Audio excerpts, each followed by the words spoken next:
எடப்பாடியே காலி பண்ணணும். எனக்கு துரோகம் செஞ்ச எடப்பாடி தலைமையிலான அதிமுகவை நான் காலி பண்ணுவேன். காளியம்மாள் அவர்கள் அதிமுகவில் இணைஞ்சிருக்காங்க. கடுமையான கலைஞர் எதிர்ப்பு, மிக கடுமையான பெரியார் எதிர்ப்பு. பெரியார் செய்தார் என்பதில் மாற்று கருத்து இல்லை, ஆனால் பெரியார் தான் செய்தார் என்று நீங்கள் சொல்வதில் இப்படி எதையாவது உலட்டி விடுவாங்க. காளியம்மாளை பொறுத்தவரையும் நாம் தமிழர் ஐடியாலஜிலிருந்து வெளியே வரலாமுங்க. நாம் தமிழர் கட்சியிலிருந்து தான் வெளியே வந்திருக்காங்க. நீங்க பிஜேபியும் நாம் தமிழரும் எப்படி இவ்வளோ இதுவா ரெண்டு பேருடைய இலக்கும் திராவிடம் அழியணும், பெரியார் அழியணுங்கிறதாங்க. பிராமண கடப்பாரேனே சொல்லிட்டாங்களே. பாஜக கூட துணிச்சலா அப்படி சொல்லாது. தமிழ்நாட்டில் எந்த கட்சியும் இப்படி பேசாதே. வாய்ஸ் தமிழ் நேயர்களுக்கு வணக்கம். நம்ம கொடுக்க இருக்கிற தகவல்களை தொடர்ந்து தெரிந்துக்கிறதுக்கு வாய்ஸ் தமிழ் சேனலை சப்ஸ்கிரைப் பண்ணுங்க. நான் உதயசூர்யா. நம்முடைய இன்றைய நேர்காணல்ல பத்திரிகையாளர் ஜீவசகாப்தன் இணைந்திருக்காரு. வணக்கம். வணக்கம். அரசியல் களம் ஒரு பரபரப்பா இருக்கு அப்படின்னே சொல்லலாம். இன்னைக்கு நாம் தமிழர் கட்சியின் முக்கிய முகமாக அறியப்பட்ட அந்த கட்சியினுடைய மகளிர் பாசறையினுடைய ஒருங்கிணைப்பாளராக இருந்த காளியம்மாள் அவர்கள் அதிமுகவில் இணைஞ்சிருக்காங்க. இது ஒரு பக்கம் எப்பவுமே அறிவாலயத்துக்கு தான் எல்லாம் போயிட்டு இருந்தாங்க. முதலமைச்சர் அவர்கள் கூட்டணி பலம் சேர்த்துட்டு இருக்காருன்னு பார்க்கும்பொழுது, இந்த பக்கமும் இந்த மாதிரி ஒரு முக்கிய வரவுகள், ஒரு முக்கிய முகமாக அறியப்பட்டவர் வந்திருக்காரு. இது எப்படி நம்ம பார்க்கலாம்? காளியம்மாள் அதிமுக, பாஜக, நாம் தமிழர் இந்த மூன்று கட்சியில் இருப்பதற்கு ரொம்ப தகுதியானவர். அதாவது அவர் அடிப்படையில் ஒரு நாம் தமிழரால் உருவாக்கப்பட்டவர். திராவிட எதிர்ப்பு இல்ல, அவர் அதுக்கு முன்னாடியே அதிமுகவில் மாவட்ட பொறுப்புல எல்லாம் இருந்தன்னு இன்னைக்கு கூட வெளிப்படுத்தியிருக்காங்க. ஆனா அவருடைய ஐடியாலஜி கான்செப்ட்ங்கிறது திராவிடம் அழியணுங்கிறது, திராவிட எதிர்ப்பு, பெரியார் எதிர்ப்பு, இதுதான் அவருடைய ரத்தத்தில் ஊறினது. அது நாம் தமிழர் கட்சியிலிருந்து அந்த அடிப்படையில் தான் வந்தவர். அவர் ஒருபோதும் இந்துத்துவ எதிர்ப்பு, பாஜக எதிர்ப்பெல்லாம் பெரிய லெவலில் பேசி நான் கேட்டதே கிடையாது. இந்துத்துவ எதிர்ப்பு, மதவாத எதிர்ப்பு, இப்போ இந்த மாதிரி சாதி மத சடங்குகள் தான் பெண்களை அடிமைப்படுத்துதுங்கிற இந்த முற்போக்கு சிந்தனையோடு அவர் பெண்ணிய விடுதலையெல்லாம் பேசுனது கிடையாது.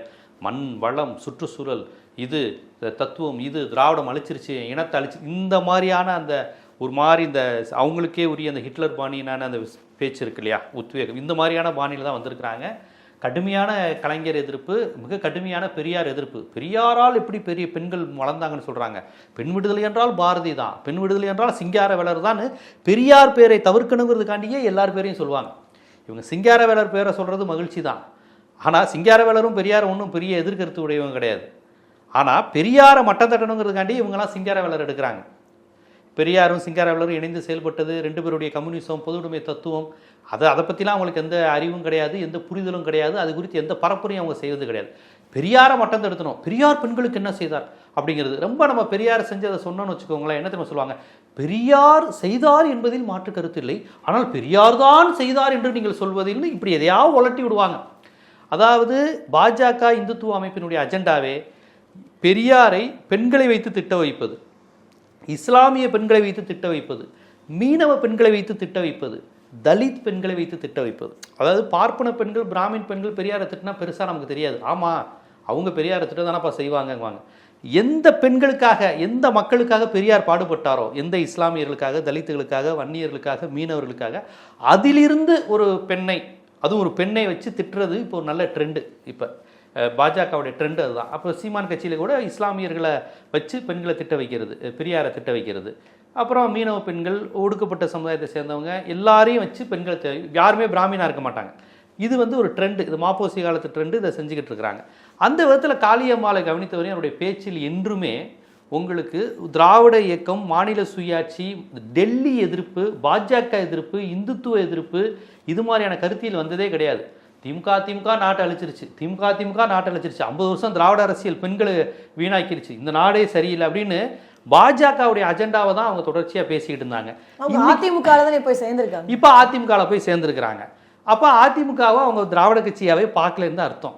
ஒரு திராவிட எதிர்ப்பு பேசியவர்களுக்கு அதிமுக பிரச்சனையாகவே இருக்கிறது இல்லை. அதில் உள்ள அண்ணாவை தானே நம்ம திட்டணும், அதிமுகவினுடைய தலைவர் பெரியாராச்சே, பெரியாரை தானே நம்ம எதிர்ப்பாக பார்த்தோம், திராவிடங்கிற வார்த்தையை அழிக்கணும் அப்படின்னு தான் பேசணும். இன்னைக்கு அண்ணா திராவிட முன்னேற்ற கழகத்தில் போய் சேரணுமேங்கிறது அவங்களுக்கு எந்த உணர்வும் கிடையாது. ஏன்னா அது ஒன்றும் பெரிய பிரச்சனையே கிடையாது. சீமான் டு சித்தப்பா காளியம்மாள் பயணம், சித்தப்பா தானே கூடுவார் அவர் எடப்பாடியை, எங்கள் சித்தப்பா பொன் ராதாகிருஷ்ணன், எங்கள் பெரிய, இப்படி தானே அவர் உறவு முறை வச்சு தானே கூடுவார் எடப்பாடியை. ஸோ அவங்களுக்கு சித்தப்பாவாக தான் பழகிருக்கிறாங்க. நாம் தமிழர் உள்ளவங்களுக்கு திராவிட எதிர்ப்புனாலே திமுக எதிர்ப்பு தான். அதிமுகவை அவங்க திராவிட கட்சியாகவே பார்க்கலைங்கிறது தான் பொருள். இதுக்கு நியாயப்படி அதிமுக தொண்டர்கள் வெக்கப்படணும். திராவிடத்தையும் பெரியாரையும் திட்டிட்டு என் கட்சியில் சேர்றியே அப்படின்னு. ஆனால் அது ஒரு திராவிட எதிர்ப்பு பேசுகிறவங்களுக்கு அது அதிமுக ஒரு மேட்டரே இல்லை. அவங்க அதை திராவிட கட்சியாகவே பார்க்கல. பாஜகவோட கூட்டணி இருக்கிறது அவங்களுக்கு பிரச்சனை கிடையாது. ஏன்னா காளியம்மாளுக்கு என்றைக்கும் பாஜக எதிரியே கிடையாது, இந்துத்துவம் எதிரியே கிடையாது, ஏக இந்திய அரசியல் எதிரியே கிடையாது. அவங்களுடைய ஒரே எதிரி திராவிடம், கலைஞர், பெரியார். ஸோ அதிமுகவும் பெரியாரை பெருசாக இப்போ பெரியார் படத்தை எடுக்க சொன்னால் எடுத்துடுறாங்க. பெரியார் யாருன்னே அதிமுக தலைவர்கள் இப்போ பேச மாட்டேங்கிறாங்க. வைகை செல்வன் போன்றவங்க இருக்காங்க, புகழேந்தி போன்றவங்களாம் இருந்தாங்க. புகழேந்தி கூட இப்போ அறிவாலயம் வந்துட்டாருங்கிறேன். அதனால பெரியார் பேரை பேசுவதற்கு கூட அவரு ஒரு புது கட்சி ஆரம்பிச்சுட்டாரு. புது கட்சி ஆரம்பிச்சு அங்க வந்திருக்காரு, போய் ஆதரவு தெரிவிக்கிறாரு. ஸோ காளியம்மான் வந்து சீமான்ட்ட இருந்தாங்க. சீமான்ட்ட இருக்கும்போதும் பெரியார் திராவிடத்தை திட்டினாங்க. இப்போ பாஜக தலைமையில் இயங்குகிற ஒரு கட்சிக்கு வந்திருக்கிறாங்க. ரெண்டுமே பெருசாக வேறுபாடாக இருக்காது. ரெண்டுமே ஒரே பேட்டர்ன் தான் நான் பார்க்குறேன். காளியம்மாளுக்கு ஒன்றும் புதிய பயணம் கிடையாது. நாம் தமிழர் இருந்த மாதிரியே தான் இங்கே இருப்பாங்க.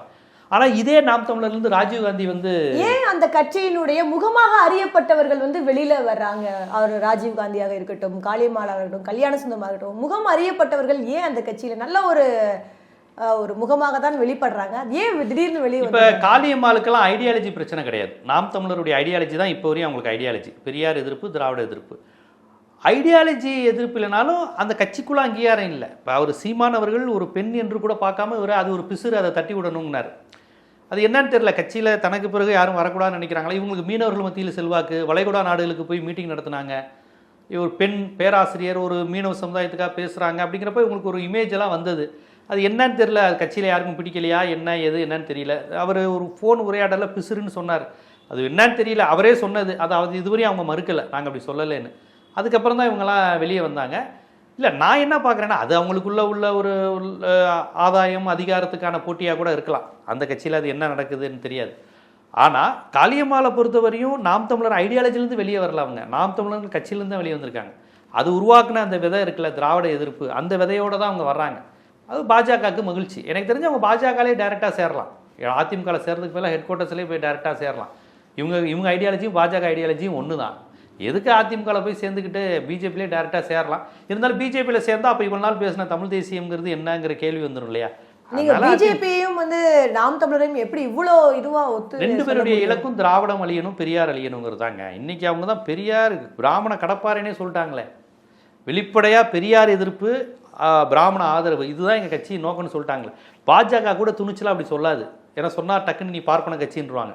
அதனால் ஒரு ஒடுக்கப்பட்டவர் நடத்துகின்ற கட்சியான நாம் தமிழர் வச்சே பெரியார் எதிர்ப்பு, பிராமணர்களை நிப்பாட்டுறோம், பார்ப்பனர்கள் நாட்டில் பாவம், பார்ப்பனர்கள் தான் ஜாதியை ஒழிக்க வந்த வீரர்கள்னு பேச வச்சுட்டாங்கல்ல. தமிழ்நாட்டில் எந்த கட்சியும் இப்படி பேசாதே, பாரதிய ஜனதாவே அப்படி பேசாதே. அவங்களும் பிஜேபி எதிர்க்க தானே செய்யறாங்க. நாம் தமிழரும் வந்து பிஜேபி எதிர்க்க தானே செய்யறாங்க. ஆமா, இன்னொரு கட்சி நடத்துறாங்கல்ல, ரொம்ப வெளிப்படையா அப்படி ஆதரவு முடியும். அவங்க பிஜேபி எதிர்க்கிறது, காங்கிரஸ் எதிர்க்கிறது எல்லாம் இருக்கட்டுங்க.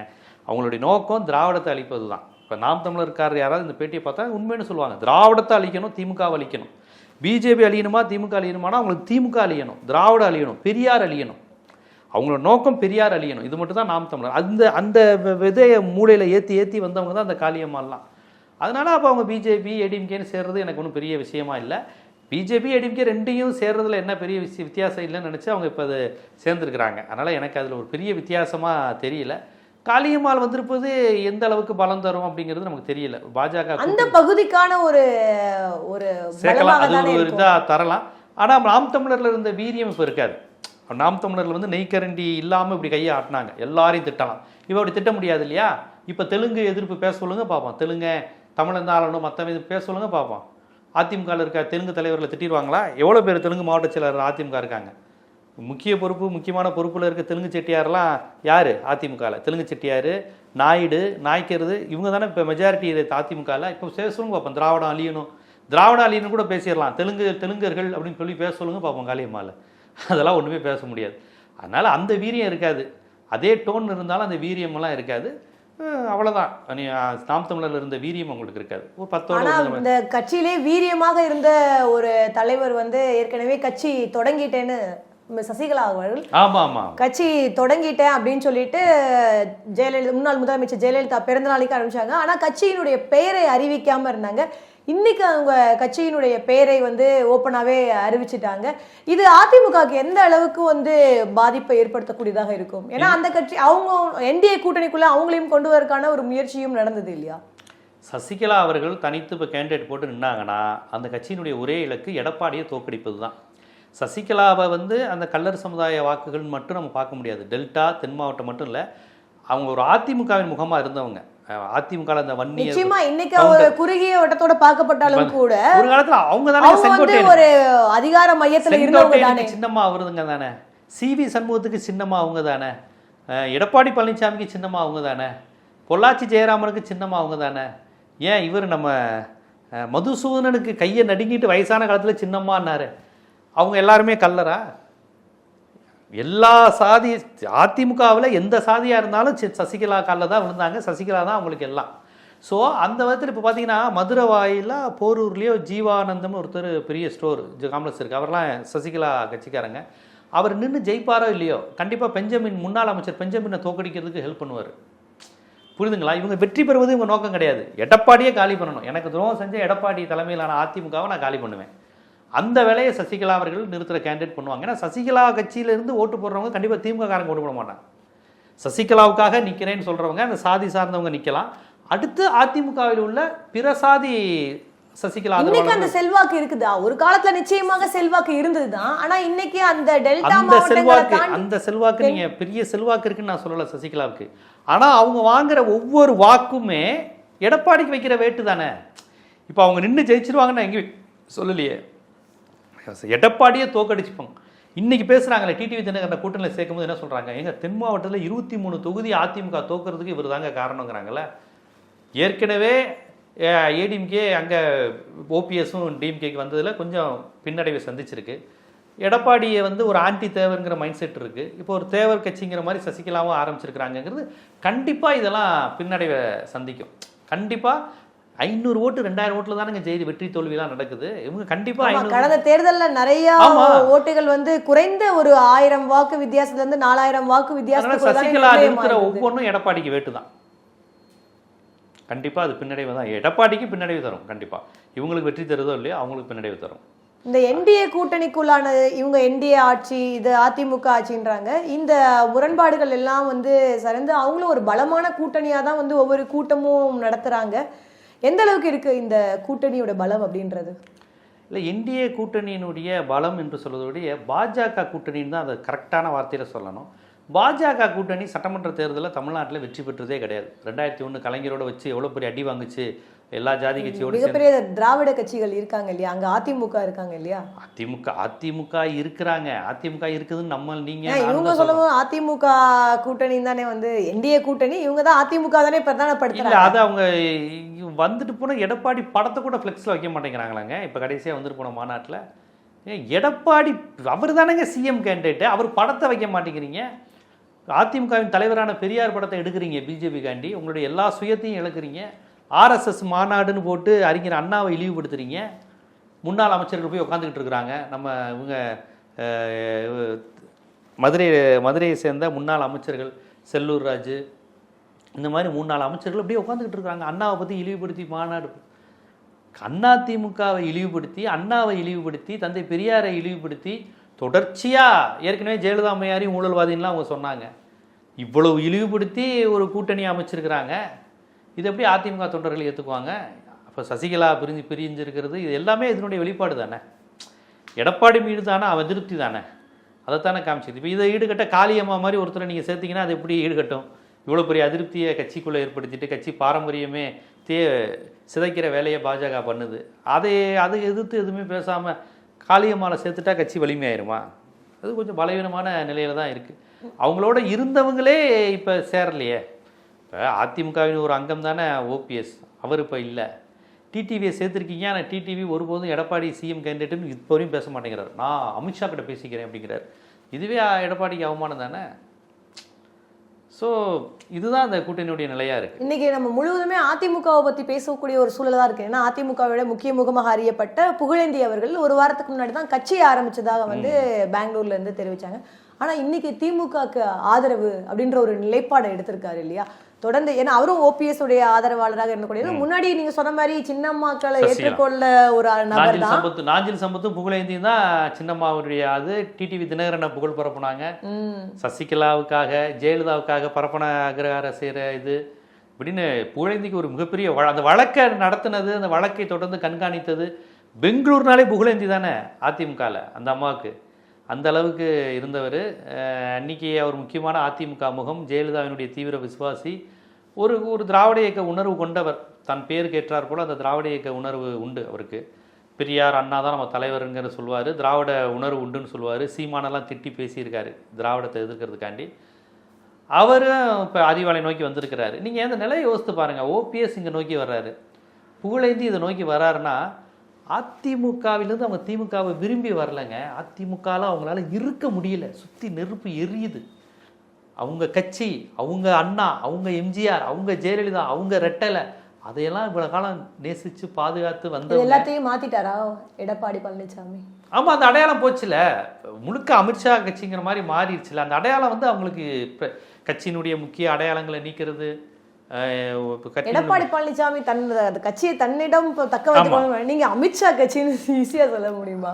அமித்ஷா தானே இயக்குது. இப்போ ஓபிஎஸ் சிபிஎஸ் சண்டைக்கு பிஜேபி தான் காரணம். வித்யாசாகர் ராவுங்கிற ஆளுநர் வந்து கட்சி சேர்த்து வைக்கிறாரு. பன்வாரிலால் புரோஹித் எடப்பாடி ஆட்சியில் ஆய்வு செய்கிறாரு. அப்போ கட்சியே டோட்டலாக காலி ஆகுது இல்லைங்க, ஒரு ஆளுமை இல்லாத ஒரு நிலைக்கு போகுது இல்லை. இதையெல்லாம் கொஞ்சம் கொஞ்சமாக பார்த்துக்கிட்டு தானே எல்லாரும் விலகுறாங்க. ஓபிஎஸ் கூட கடைசி வரையும் கட்சியில் சேர்த்துக்கோங்க தானே கேட்டார்.